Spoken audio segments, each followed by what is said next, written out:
Na makosa ambayo huwa yanafanywa na watu wengi katika swala la kufukuzia malengo na kuweza kufika pale ambapo wanahitaji kufika.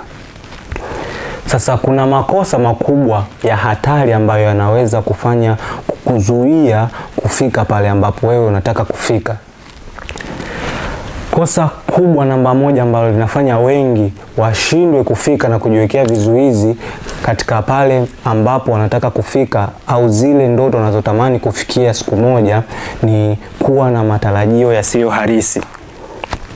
Kwa maana ya kwamba ana matarajio sio halisi, au kwa maana nyingine ana malengo ambayo sio ya kweli. Malengo aliyokuwa nayo hayana uhalisia. Hii ni pale mtu ambapo anapanga malengo ambayo kiuhalisia anajua hawezi kuyafikia na yapo nje ya uwezo wake au nguvu zake za kuyatimiza. Kwa mfano, unakuwa una malengo ya kuwa tajiri ndani ya mwezi mmoja. Kikawaida ni ngumu sana mtu kuwa tajiri ndani ya mwezi mmoja bila maandalizi ama jitihada ama nguvu zozote. Kwa hiyo kinachotokea ni nini?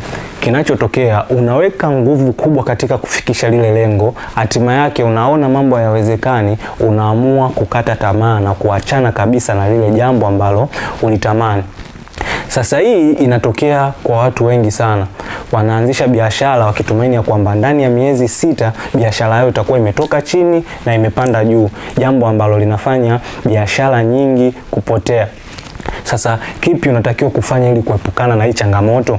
Kitu ambacho unatakiwa kufanya ili kuepukana na janga la kuwa na matarajio ambayo ni ya uongo au malengo ambayo hayana uhalisia, inabidi upange malengo yako, uwe unajua malengo yako ni ya kweli na yanaweza kufikika kutokana hapo ulipo na unapokwenda. Ikitokea malengo yako yamezidi uhalisia, automatic tu utashindwa kuyafuata hayo malengo, kwa sababu utatumia nguvu kubwa na utopata matokeo. Jambo la pili ambalo ni hatari na limeua na kufanya watu wengi washindwe kutimiza ndoto zao ni kufikiri kupita kiasi. Kama tunavyofahamu, kufikiri ni jambo zuri kwa sababu inasaidia mtu kupanga anatoka wapi, anakwenda wapi, anapita wapi. Lakini ikitokea kwamba wewe unafikiria sana, unafikiria kupitiliza, hii kufikiri kupitiliza inaiba furaha yako ya ndani, inavunja matumaini yako na inavunja ile sababu ya kufanya wewe uendelee kupambana, kwa sababu unafikiri mambo mengi, na kufikiria sana mambo kunasababisha wewe ushindwe kupata chaguo sahihi. Kwa maana kwamba kichwani unakuwa una vitu vingi unavitengeneza, unafikiria, lakini haujui hasa kipi uchukue ukifanye, kipi ukiweke pembeni usikifanye. Mwisho wa siku unakuta unachagua njia au unachagua kitu ambacho sio sahihi na hakikufai. Mwisho wa siku unafanya, either utaishia njiani, either hutotaka kurudia hilo jambo. Ila sababu na chanzo ni nini? Ulifikiria mambo mengi, ukaweka sehemu moja, ukashindwa kupanga, kwa sababu ukiwa na mambo mengi kichwani, namba moja, itakupotezea uwezo wako wa kufikiri. Manake utakuwa na vitu kichwani. Namba mbili, utachagua kitu ambacho sio sahihi kwako. Namba tatu, ukifikiri sana utafanya chochote. Mwisho wa siku utaamini kwamba utaanza kuyaona mambo kutoka upande wa positive, utaanza kuyaona negative, kwa sababu upande wa negative ni upande ambao ni rahisi sana kuonekana kuliko ule upande ambao ni wa positive. Kwa hiyo utaanza kuyaangalia mambo kwa upande mmoja, kwamba kwa nini imekuwa hivi, kwa nini itokee hivi, nitafanyaje, haitawezekana, haitatokea. Kwa hiyo hapo unakuwa unaachana na kile unachokifanya, kwa kuwa umekuwa unafikiria mambo mengi, umeshindwa kuchukua jambo moja na kulifanyia kazi. Mfano mdogo, umetoka umeenda supermarket. Unafika supermarket, haujui nini hasa unatakiwa ununue ama uchukue. Unaanza kuviona vitu vingi, unaanza kufikiria, nichukue pipi, nichukue sukari, nichukue ni. Mwisho wa siku unashindwa kuchagua kitu cha maana, unachukua vitu vya ajabu ambavyo una matumizi navyo. Ukitoka nje ya supermarket ndio unajua kwamba nimenunua kitu ambacho sitakitumia. Jambo la tatu ambalo linasababisha watu washindwe kufikia malengo yao ni wasiwasi.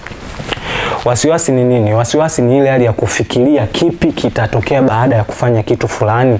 Yani unafikiria kitu ambacho wewe hauna uwezo nacho, na pengine unaogopa kitu ambacho hakina uhalisia kwa namna moja ama namna nyingine.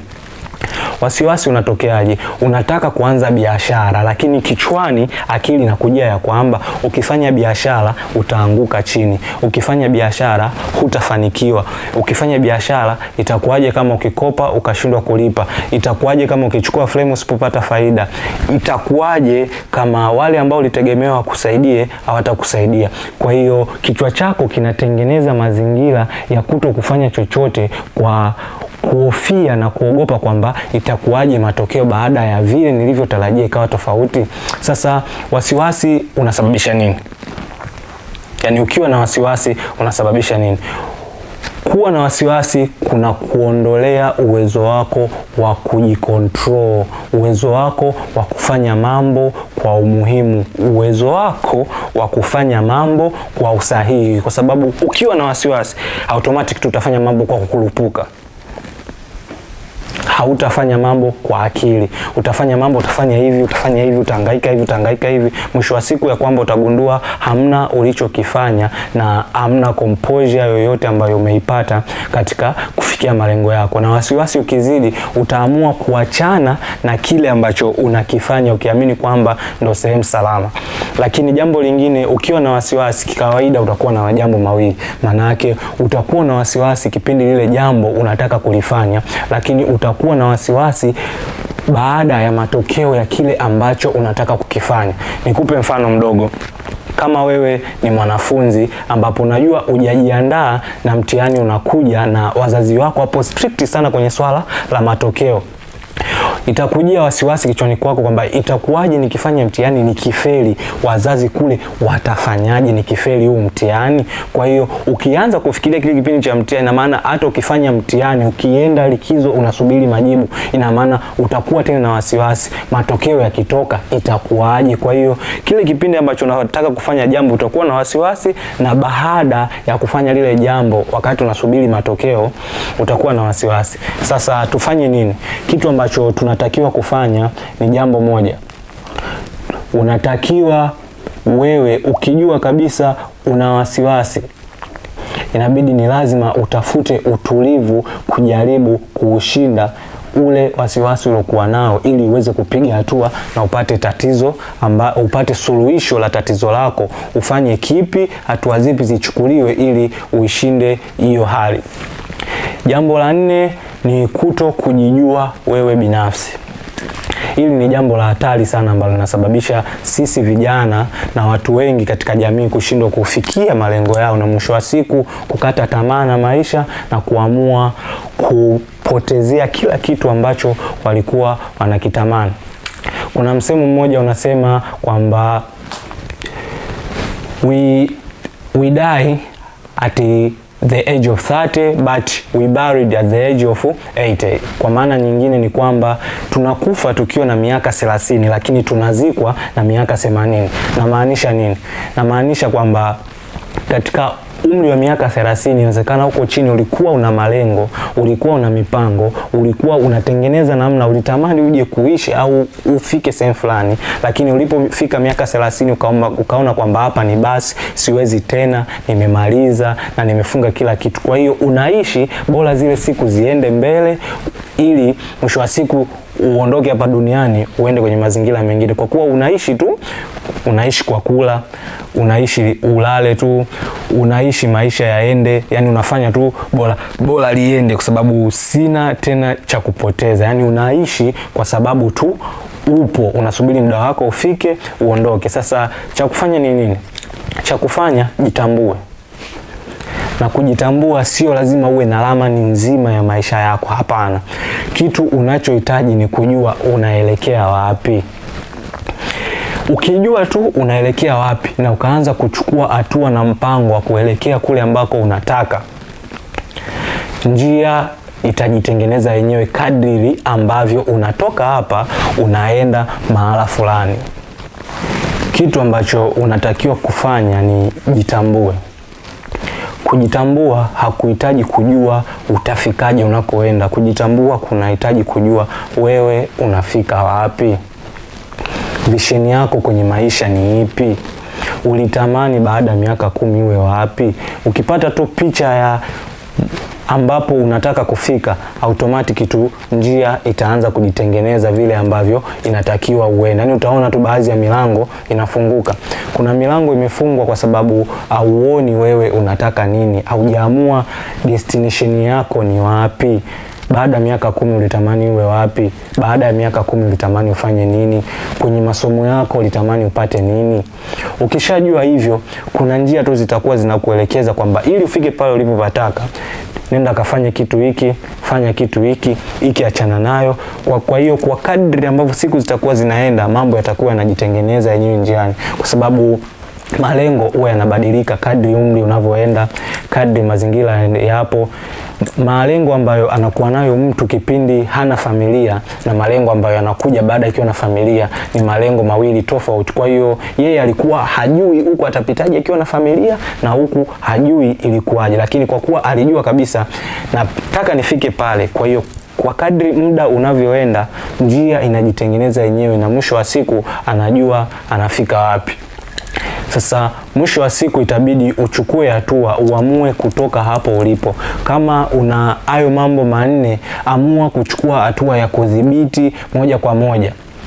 Kama una matarajio ambayo unayajua sio halisi au matarajio ya uongo, amua kupambana nayo kwa kutengeneza matarajio ambayo ni halisia kwako na unaweza kuyafikia. Kama unafikiri sana kupita kiasi, amua kufikiri, sio kufikiri kupita kiasi. Kufikiri ni nini? Kufikiri ni ile hali ya kujua tatizo na kutaka kulipatia suluhisho, lakini kufikiri kupita kiasi na maana mambo mengi tofauti unayaweka sehemu moja, unashindwa kujua sasa nianze na kipi nimalize na kipi. Lakini kufikiri unajua tatizo ni nahitaji niongeze mauzo, kwa hiyo unatafuta njia ya kusolve. Lakini kufikiri kupita kiasi ni nini? Unaweka matatizo ya kifamilia, unaweka matatizo ya kibiashara, unaweka matatizo ya kielimu, unaweka matatizo ya baba mwenye nyumba, yote unaweka kwa pamoja. Kwa hiyo haya kuyafikiria yanaua ile nguvu yako ya ndani, yanaua furaha yako. Unajikuta ucheki tena, haupendi tena ndugu zako, hutaki kukaa na watu, unachuki binafsi. Yani kufikiria sana kunaleta matatizo mengi, unaanza kuyaona tu mambo kwa upande mmoja. Kuhusu jambo la wasiwasi, unaweza ukadhibiti wasiwasi wako mwenyewe kwa kufanya kitu, kwa kucontrol vile vitu ambavyo vipo ndani ya uwezo wako. Wewe unaweza ukacontrol matendo yako, lakini hauwezi ukacontrol matokeo ya jambo ambalo unalifanya. Matukio yako na mambo ambayo unayafanya, hayo wewe ndio unaweza ukacontrol.